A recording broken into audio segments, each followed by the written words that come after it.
प्रेम तत्व के बारे में तो हम ABC बिल्कुल नहीं जानते थे।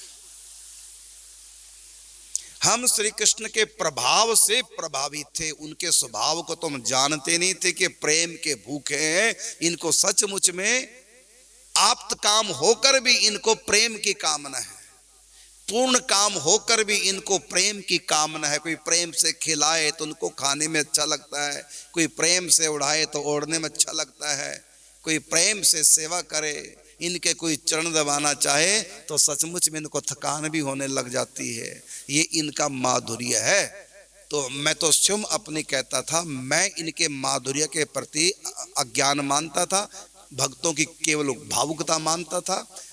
लेकिन अब लगा पता कि श्री कृष्ण दो हैं, एक नहीं है ये दो हैं।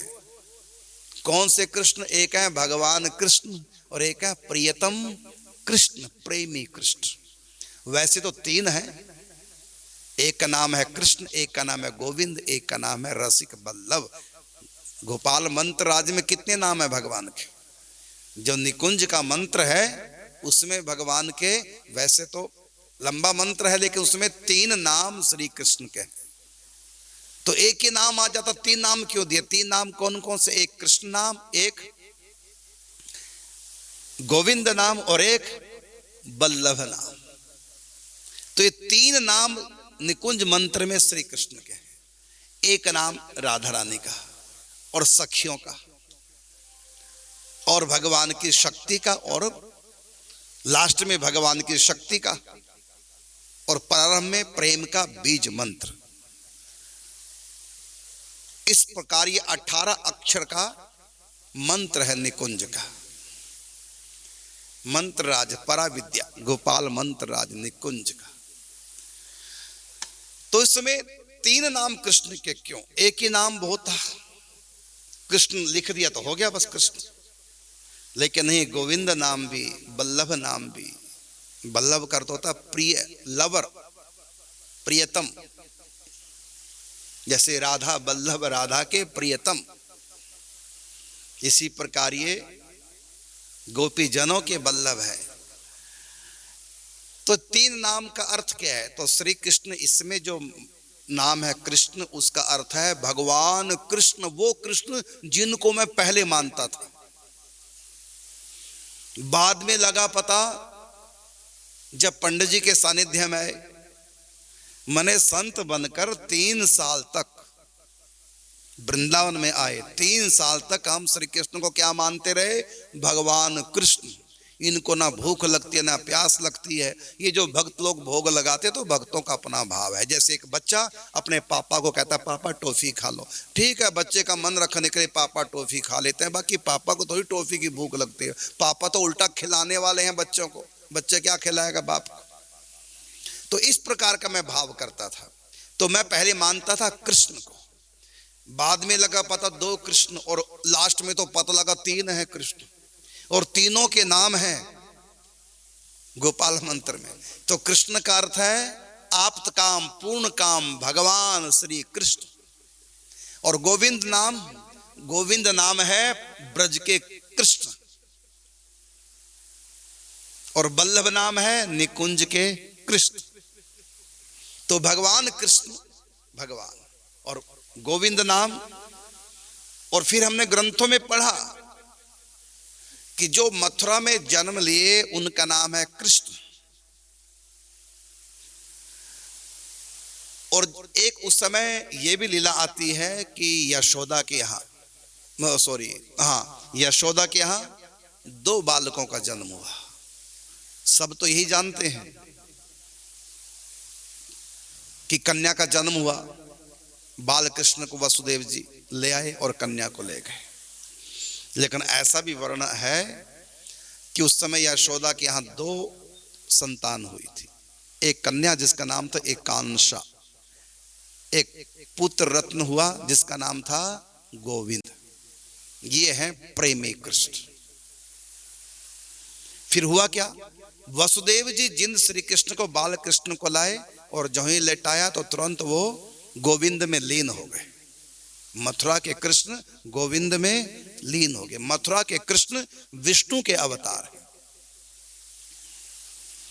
और गोविंद गोलोक धाम से अवतार लेके आए।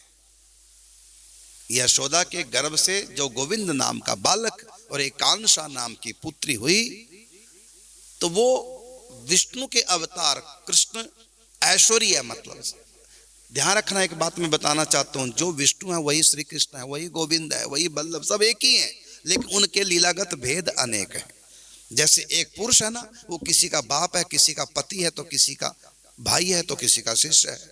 अब वो जैसे एक व्यक्ति अनेक लीला करता है, पत्नी के साथ अलग ढंग का प्रेम, बहन के साथ अलग ढंग का प्रेम, व्यक्ति वही है लेकिन उसके प्रेम अलग अलग है। इसी प्रकार एक ही भगवान में भेद नहीं समझा रहा हूं कि कोई भगवानों में भेद होता है, एक ही परमात्मा, परमात्मा कभी दो नहीं, लीलागत भेद है। तो मथुरा में जो कृष्ण अवतार हुआ वो वैकुंठाधिपति भगवान नारायण के अवतार है। वो श्री कृष्ण वो प्रवेश कर गए गोविंद में, जो यशोदा के यहाँ कन्या के साथ बालक ने जन्म लिया, गोविंद में प्रवेश कर गए। वो कौन से गोविंद को ना, गोलोक धाम के। और एक और कृष्ण है, वो राधा रानी के कृष्ण है, वो राधा रमण है, वो राधा बल्लभ है, वो राधा कांत है, वो सखियों के प्रिय है। तो गोविंद से प्रेम करती हैं गोपियां और बल्लभ से प्रेम करती हैं सखियां, और कृष्ण से प्रेम करते हैं सब ऋषि मुनि देवी देवता। तो तीन रूप हैं ब्रज में, और तीनों प्रकट हुए। गोवर्धन पर्वत उठाया तो उसमें कितनी भुजाएं थी? वो कौन थे? गिरिराज पर्वत को उठाने वाले भगवान विष्णु, देवकी के पुत्र विष्णु, जो गोविंद में प्रवेश कर गए थे। और एकांशा नाम की कन्या को वसुदेव जी वापस ले गए थे। फिर जब उसको पटकने लगे कंस, दया न आई कंस को, गया घड़ा पाप का फूट, और पत्थर से पटकने लगा तो गई हाथ से छूट। तो ऐश्वर्य नाम है श्री कृष्ण, ये भगवान विष्णु, भगवान श्री कृष्ण का ऐश्वर्य है। वहां ऐश्वर्य लीला होती है वैकुंठ में। तो जब गिरिराज पर्वत को उठाया तो किसने उठाया? गोविंद ने नहीं, निकुंज के ठाकुर जी ने नहीं, वो पर्वत उठाया है भगवान विष्णु ने। इसलिए वहां भगवान की चार भुजाएं, दो से बंसी बजा रहे हैं, एक से लकुट हाथ में है ठाकुर जी, और एक से गिरिराज पर्वत को उठाया हुआ है।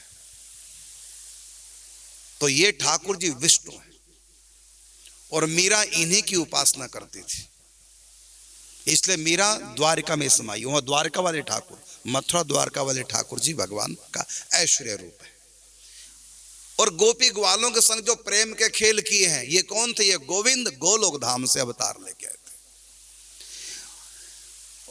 और निकुंज के ठाकुर जी कौन से हैं?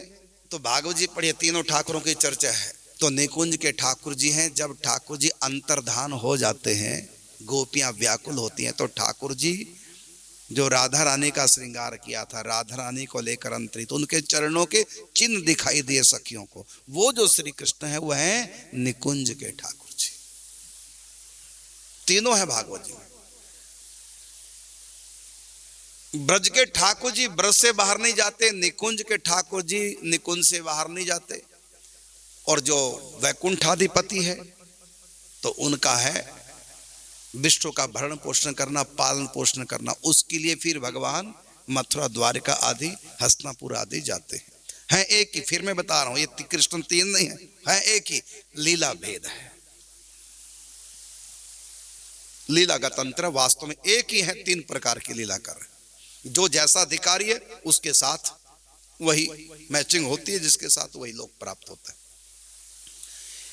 तो यहां पर तीन नाम है श्री कृष्ण निकुंज के मंत्र में। एक नाम कृष्ण, यहां कृष्ण का अर्थ हुआ ऐश्वर्यशाली कृष्ण, जिससे बड़ा किसी का ऐश्वर्य नहीं, वो कृष्ण है, इससे बड़ा कोई। अब देखो भागवत जी में जिस समय ठाकुर जी जाते हैं मथुरा, ब्रज को छोड़ के मथुरा जाते हैं, वहां एक घटना भागवत जी में लिखी है। क्या?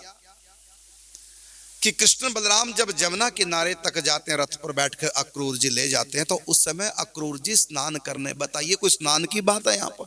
ये स्नान करने का समय है दोपहर को, सुबह नहीं स्नान नित्य कर्म किया था। ये तो है नहीं कि 4 बजे उठ के चल दिए, चाहे 4 बजे भी गए हो श्री कृष्ण ब्रह्म मुहूर्त में, तब भी अक्रूर जैसे महापुरुष प्रातः काल स्नान करके संध्या बंदन करते हैं। तो ये कौन सा स्नान हो रहा था बीच में? दर्शी यहाँ लीला हो रही है। यह कोई साधारण जैसे अग्नि परीक्षा के माध्यम से असली सीता अग्नि के पास थी, उसको वापस आना था, और जो नकली सीता थी उसको वहां छिपना था, और बहाना क्या? परीक्षा, अग्नि परीक्षा। इसी प्रकार स्नान का बहाना था, लीला ये होनी थी कि जो गोविंद है उनको वापस ब्रज में, वो ब्रज की सीमा को छोड़ के जाते नहीं, आगे विष्णु को जाना है। श्री कृष्ण तीसरे जो कृष्ण है उनको विष्णु को जाना है। तो वहां क्या देखा उन्होंने? जब ब्रह्महर्द में स्नान करते हैं जमुना जी में, तो वहां उन्होंने देखा चतुर्भुज रूप शेषनाग के सैया पर लेटे। तो उस समय हुआ था क्या?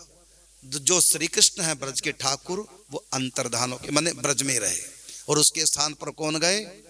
विष्णु, वही कृष्ण देव की पुत्र कृष्ण चले गए। इसलिए कहा कि वृंदावनम प्रत्यजम पादम एकम न गच्छति, वृंदावन को छोड़कर एक कदम भी भगवान ब्रज से बाहर नहीं जाते। तो उनका ब्रज का रूप रह गया। तो तीन कृष्ण हुए, भगवान कृष्ण ऐश्वर्य, एक है प्रेमी कृष्ण, प्रेम वाले कृष्ण, और एक है रसिक कृष्ण। तो वृंदावन के जो ठाकुर रसिक कृष्ण है, ब्रज के जो ठाकुर है वो प्रेमी कृष्ण है, और जो श्री कृष्ण है वो ईश्वर श्री कृष्ण है। ये तीन कृष्ण, तीन रूप भगवान, एक ही परम तत्व के तीन रूप, लीलागत भेद, जैसा जैसा भक्त की भावना वैसी।